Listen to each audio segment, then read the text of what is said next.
To those that are actually watching us today, there's a lot of interest we see, especially towards the St. Nevis Citizenship program. What do you believe makes this program a very popular program worldwide? Absolutely. So one thing I think I have to either remind the audience or for those who may not be aware around the whole citizenship by investment program, that St. Kitts and Nevis was the one that introduced it. We were the one that created it. So we were the first country in the world that created this whole industry of second citizenship by investment. And that was done in 1984. 41 years ago, we began this whole industry. And as you would have seen, or your audience might be aware, there are so many other countries that has followed us. And so we consider ourselves number one, we were the creator of the program. But even more so, we continue to innovate. We ensure that the program is always in a transformative way, whether it's partnering with our international partners, the US, the EU, and the UK, and ensuring that the program follows a number of core principles.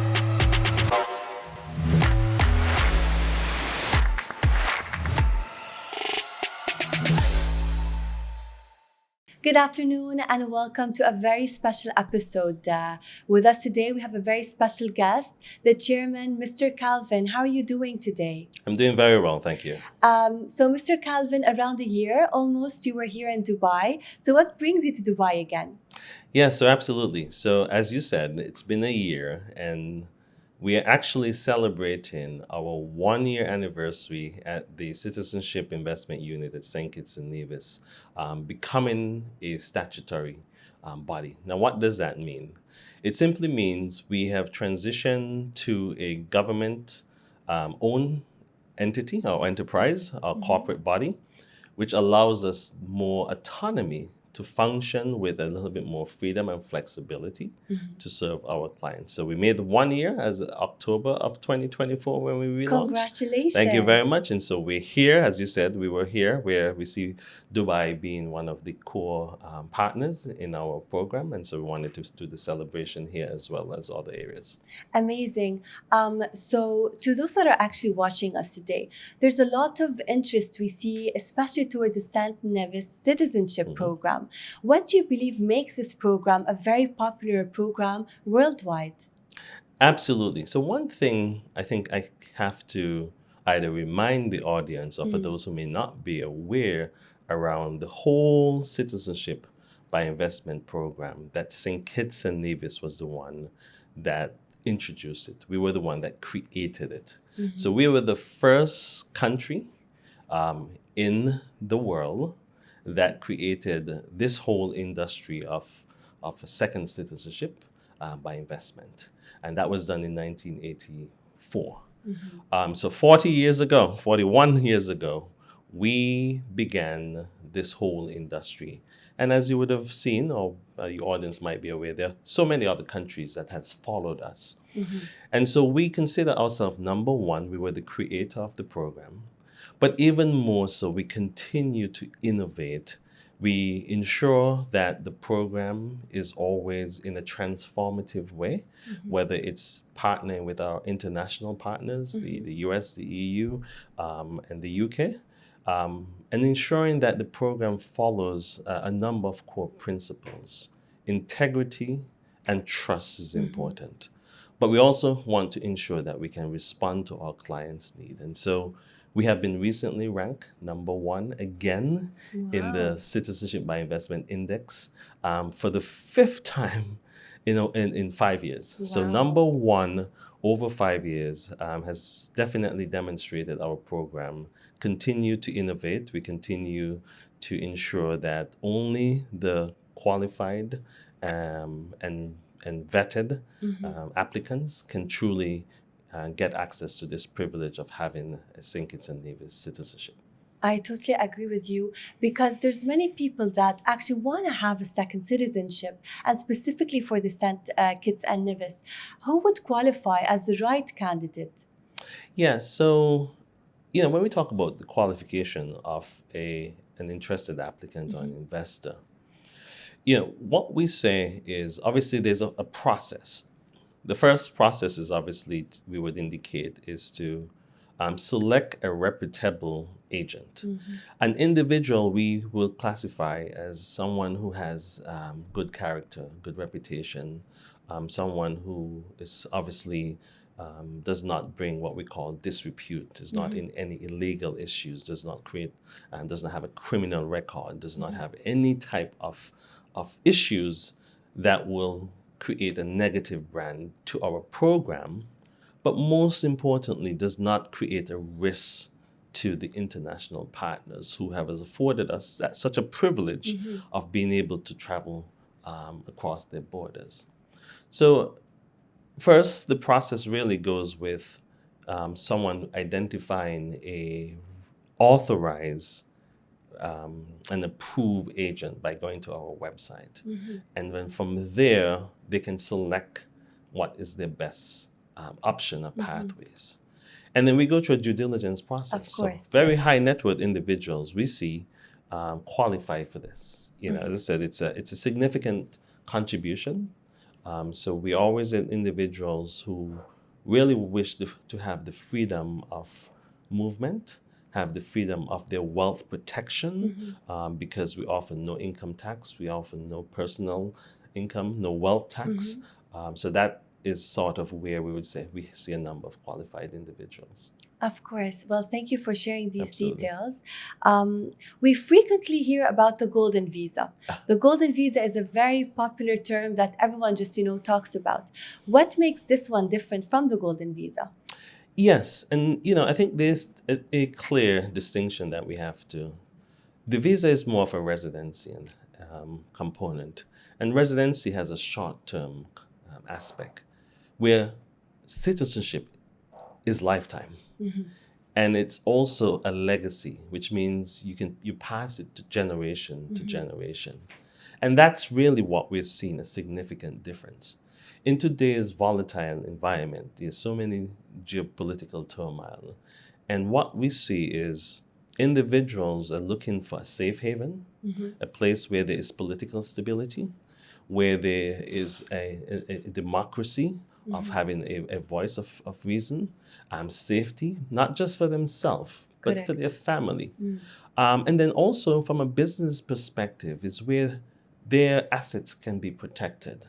What we see is the importance of longevity. And so the golden visa, yes, it provides itself as a residency aspect, but citizenship is lifetime. And our program believes in not just for the one-time transactional discussion, but it goes to generations, something you can pass on to your children, something they can pass on to their children. And that's really the main difference. It is lifetime from a citizenship. You can live, work, and play in the Caribbean islands, St. Kitts and Nevis, for life. Amazing. So thank you for actually clarifying this, because sometimes there's a lot of people that say, oh, well, we'll get the golden visa, but little do they know that it's not a lifetime thing, as you have mentioned. So when people and the right candidates are selected after the due diligence checks that you have mentioned and all of those process, there are different ways of investing. And I do believe that you also have the real estate aspect of that. So who would be the right investor?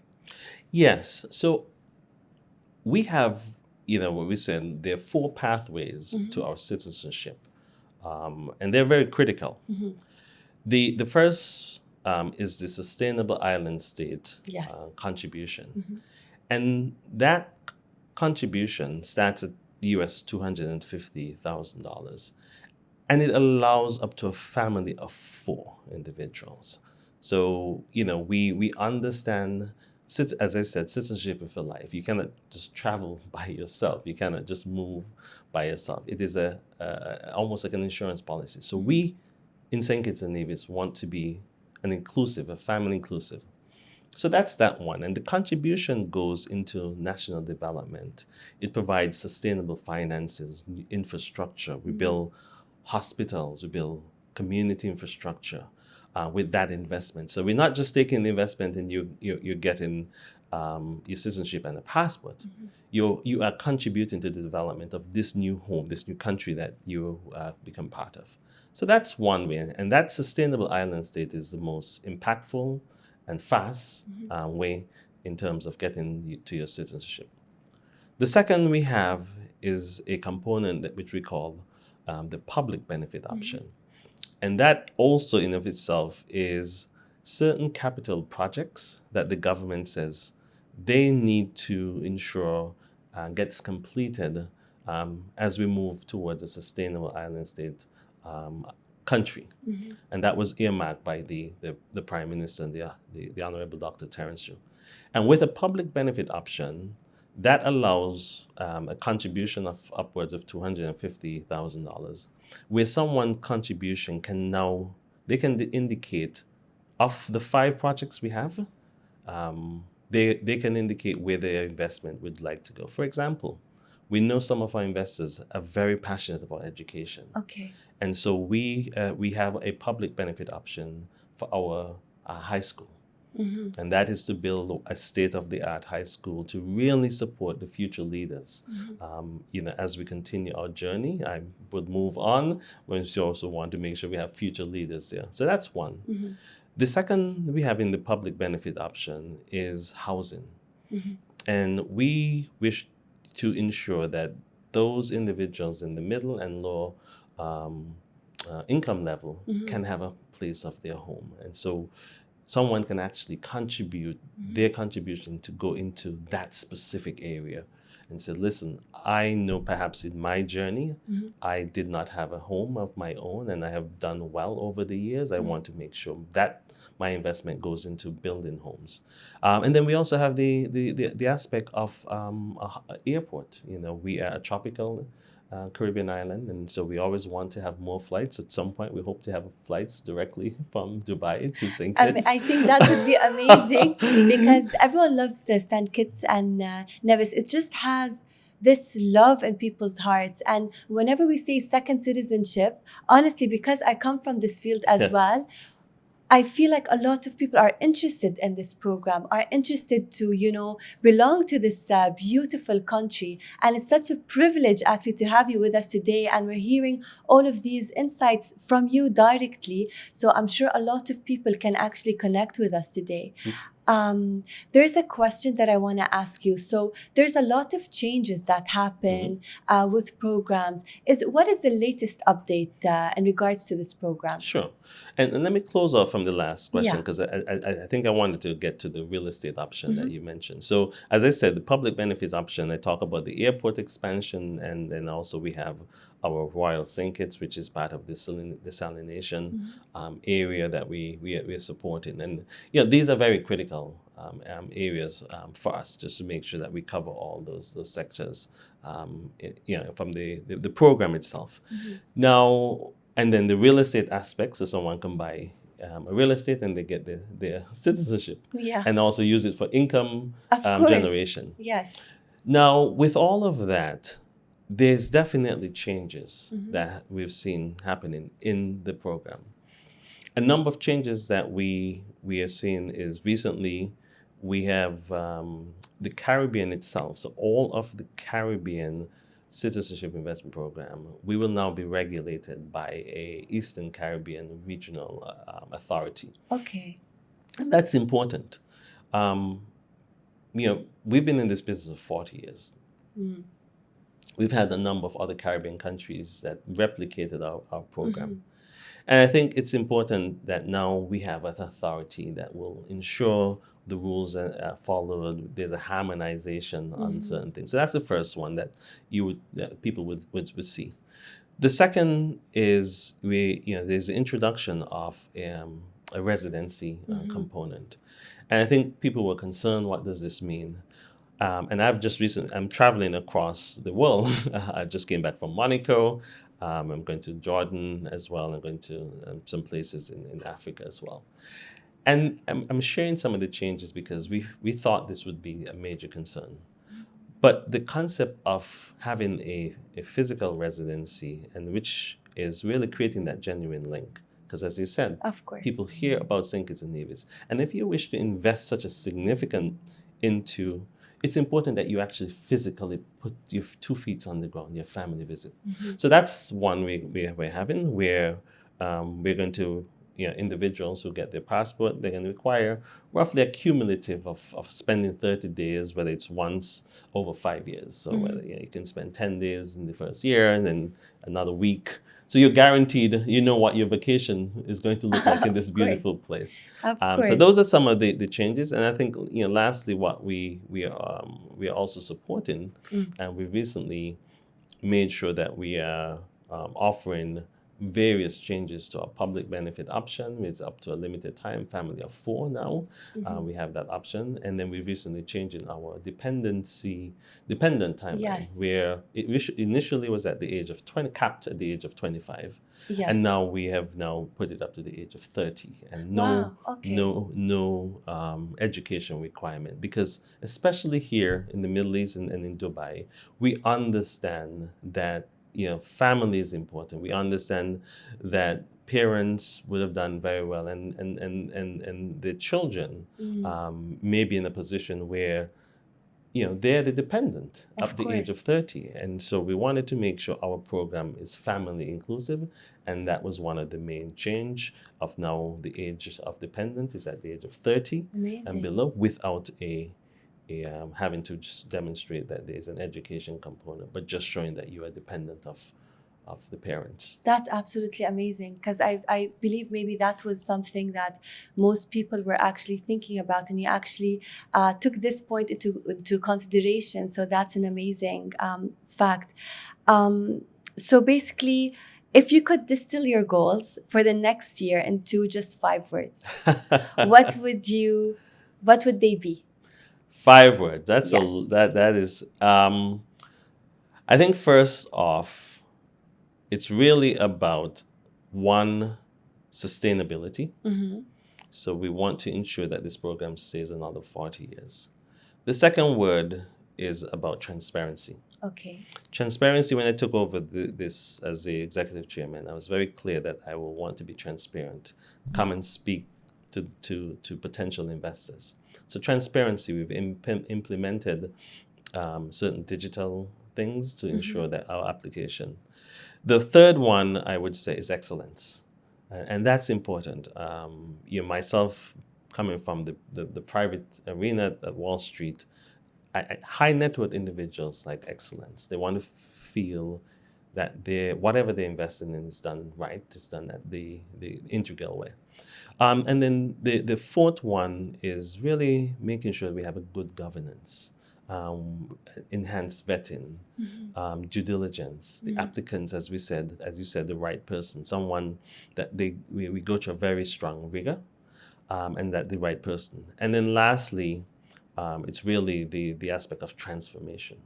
We continue to transform. Being in the business for 40 years isn't easy. Of course. As I said, there's a number of competitors Yes, around, and yes. to remain number one, Wow. it requires us to now get into new technology, using AI as a de-risking aspect, bringing new products. So we are now introducing what's called a priority one, a concierge VIP option, which is a lifelong service beyond just a transaction, where individual will have a one-to-one relationship concierge partner to support them through the process.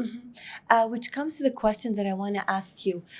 So how long after the acceptance does one obtain the second citizenship? Is it within 3 months to 6 months? What's the average duration?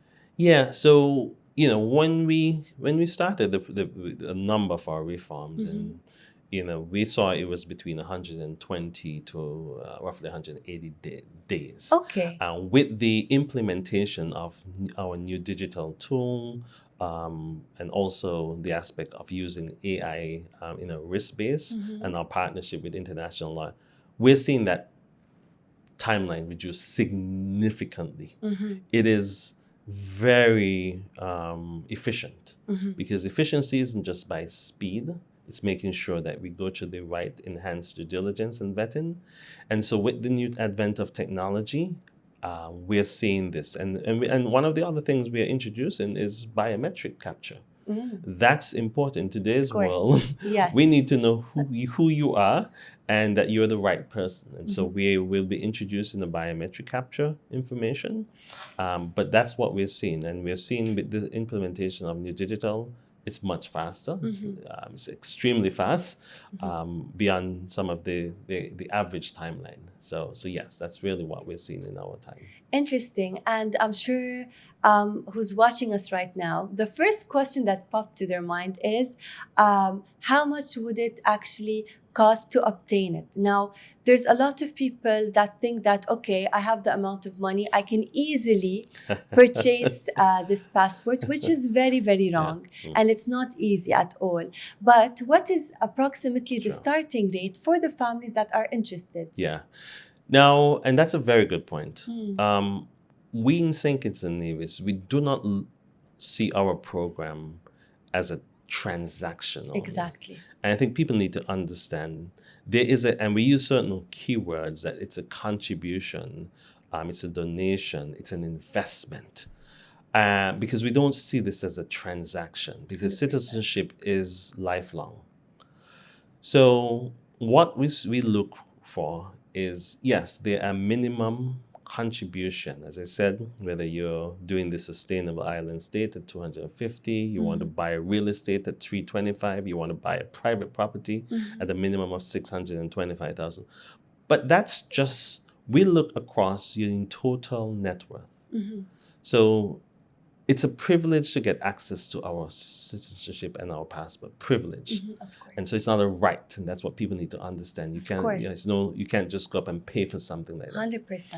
So we first look at one, your character, and the character meaning you go through an enhanced due diligence process. We want to know who you are.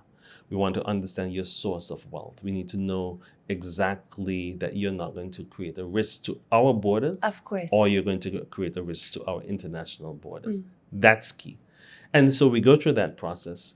And then once we get a green light and our international law enforcement partner says, this person, Mr. Calvin St. Juste, poses no risk, doesn't show a red flag of concern, and then we evaluate and make that recommendation. And then we said, even to that extent, we will then make a determination of whether or not this individual will get what we call approval in principle, in order to be able to access the citizenship. Of course, and this definitely showcases the credibility that your company has because of all of these checks that happen in place before anyone obtaining the second citizenship. So basically, I want to highlight your impressive achievements that you guys have made in the CBI index industry. And we know that this company comes along with a lot of competition in the market. I personally know that you guys stand very uniquely in the market, but to those that are currently watching us now, how does your company stand out from the competition? We know that it is ranked number 1, but what more details can we share? No, absolutely. And that's important. It's easy for me to say we're the best, we're the first, we're the finest. But when you have international prestigious organization confirming this, it tells you it is true. We've recently had the International Monetary Fund, the IMF, earlier this year, lauded the reforms that we had done to our program. And you can imagine the IMF basically giving us that level of credibility that we took some very decisive reforms, and they lauded, they made it on paper. We also had the aspect of, and most recently this year, in 2025, we were awarded 2 critical awards at the 2025 Caribbean CBI Summit. Wow. The first was the time to citizenship. And what that simply means is that we're the fastest. That's amazing, actually. We are the fastest. And I keep telling everyone, being the fastest isn't that we are jumping over certain checks. We are not doing. No, it is being efficient. I myself, from my background, having been on Wall Street with J.P. Morgan and most recently Morgan Stanley, these are globally known institution on. Of course. And efficiency is what we use. And efficiency comes by implementing various strategies, implementing ways to reduce the processes, and without degrading or taking away from your checks and your security checks. So we were awarded that. And then we also awarded the CBI Heritage Excellence Award because we were the first. Amazing. And the fact that you were the first, you then have that. And so we continue to ensure that we innovate our program. We've implemented a new digital tool with AI capability. We are in the process of also introducing a chatbot where individual eventually will be able to amazing. ask questions Okay. and then immediately get the responses within the workflow with this new technology. We have transparency where individual now would be able, the representative will immediately be able to see where the process is in the workflow. Because we don't want to just tell you. Okay. We want to amazing. show you as So well. they can also track it. They would be able to check, and that gives confidence. Of course. You know, and that gives confidence to, you know, those who are representing the investors. So that when someone calls and says, listen, what is the status? Then they can simply say, here's where it is in the application, here's what's missing, here's where we're seeing the delays. And that hold us, you know, we're in a service, this is the whole point. We're here to ensure that everyone expectations are met, but we also want to make sure that we're as transparent as possible. Amazing. And now I want to ask you something on a personal Sure. level. Was there any client testimonial that personally touched you? Like you felt like, wow, you know, we were able to, let's say, create this for a family. There was some inspiring story behind it. Is there any story that you would like to share? You know, it's fascinating. When I travel around the world, you know, and I'm meeting some of our key stakeholders, some of the authorized agents, the international partners. But then at some of these events, I have citizens of St. Kitts and Nevis coming to me. And it, you know, there's a few of them, but I think one was very clear to me when, you know, they indicated the aspect of ascertaining our citizenship, feeling welcome, the opportunity that based on where their jurisdiction, and no fault of theirs, they were just born in a country where they've had some opportunities. And we would be able to afford them the opportunity of traveling. Okay. But it was not just traveling. The first thing this individual who actually came to St. Kitts and Nevis, he said, I felt welcome. This is He said, I did not feel like a stranger. I did not feel like a tourist. He said, once I presented my passport to the St. Kitts and Nevis immigration, they said, welcome home. Wow. You know, and that, you know, I'm tearing up because that means a lot to different people. Of course, that's actually very emotional. Yes. And I can deeply, sincerely see how, you know, this really touches your heart and soul. And I'm sure that it connects with many of us that are actually watching us today. What is actually one message that you would want to share Yes. to the audience that's watching us today from Mr. Calvin, the chairman? Some message that you would want to share with them regarding St. Kitts and Nevis? Sure. I would say first off, you know, having a second citizenship it's like an insurance policy, but it gives you that comfort level. It ensures that when it's needed, you have it. You just never know. I mean, the volatility of today's world is changing. And for those who are seeking that opportunity, who's thinking about it, you know, St. Kitts and Nevis welcomes you. As the executive chairman, I'm here in Dubai, and, you know, it's important that you hear from the authority speaking. And so it's really around the fact that citizenship is lifelong. Citizenship is a journey for yourself to protect you and you provide that safety and security for your family, but also for your assets. And so in the simplest term, don't wait things change. Don't wait. If the decision is at the top of your mind, move forward. Check out our website, find those ciu.gov.ken, that allows you to see all the new changes and updates for our program.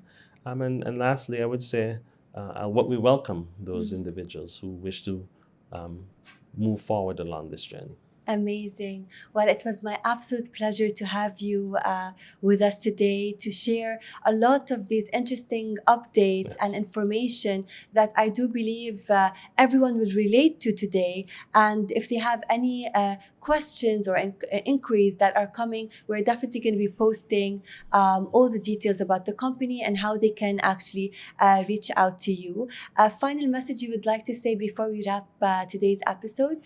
Yes, it's amazing that we are now 1 year old as a statutory corporation.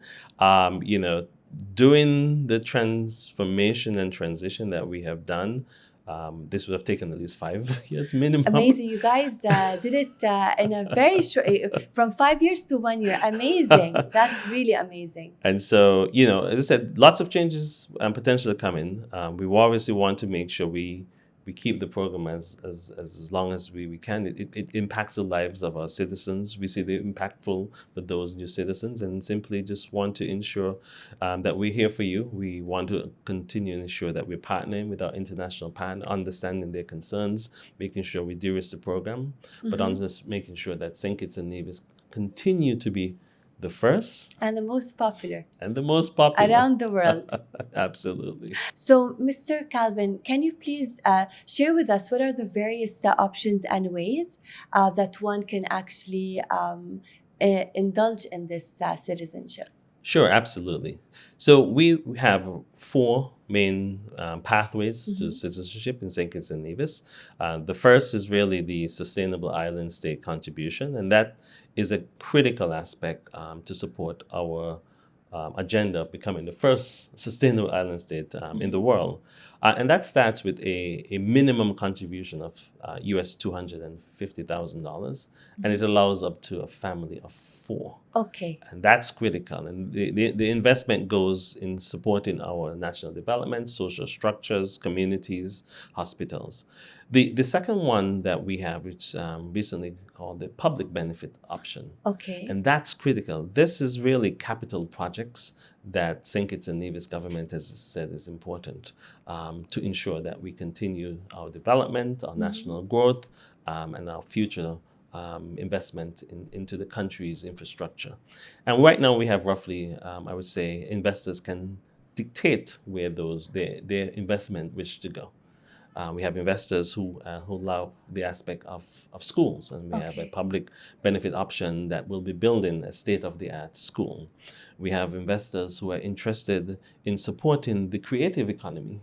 Creative economy we've seen is important. Of course. And so we have the development of a new creative arts center that will be taking place. Okay. And then we have the expansion of our airport, a very critical aspect that we know, a feasibility study. So those investors who wish to specifically earmark that into that area, that's very, very significant. And then housing is an important aspect. Okay.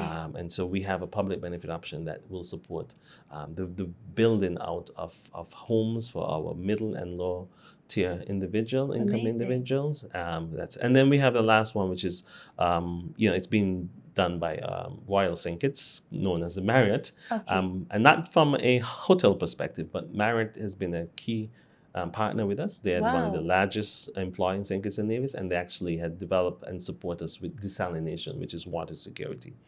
And then lastly, for those savvy investors who wish to have real estate, whether one wishes to have a beautiful villa in the Caribbean, that starts at a minimum of $325,000. $325,000. This one, I'm sure many of them are currently running through their heads like they really want to have a villa there.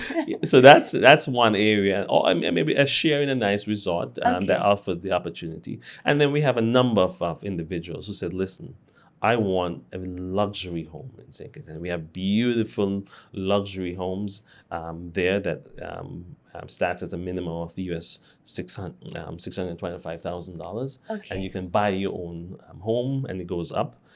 And so those are sort of the main 4 pathways that allow individuals to get their citizenship through our program. Amazing. So you guys have multiple options for everyone that's interested.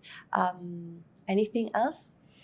No, I think that those are sort of the creative ways that we have. Okay. And lastly, I would just add, we're rolling out a new service option, a new sector, which is called the Priority 1 VIP Concierge, because we see our program not to be a one-time transaction, so you don't just invest, but what this service is going to offer. It's going to offer the ability to support individuals in setting up their bank accounts, they're getting their driver's license, their social security in St. Kitts, making sure that you have a life connection and genuine link to St. Kitts and Nevis, in terms of once you get your citizenship and your passport, it's not just a one-time. We want to continually provide you investment opportunity in St. Kitts and Nevis. So it's a long-term relationship, It's a long-term and not relationship. just an investment. That's absolutely amazing. Yes. Honestly, I learned a lot of information from you today, which I do believe I'm very potentially excited to one day have the St. Kitts and Nevis passport, and I'm sure as well our colleagues here, because we were mentioning and talking about this just before you came today. It's a very loved country and a very precious way to also obtain a second citizenship through your company as well. Thank you. Any final words? No, I want to say first off, thank you for having me. It's always good to ensure that I can come here in beautiful Dubai. Of course.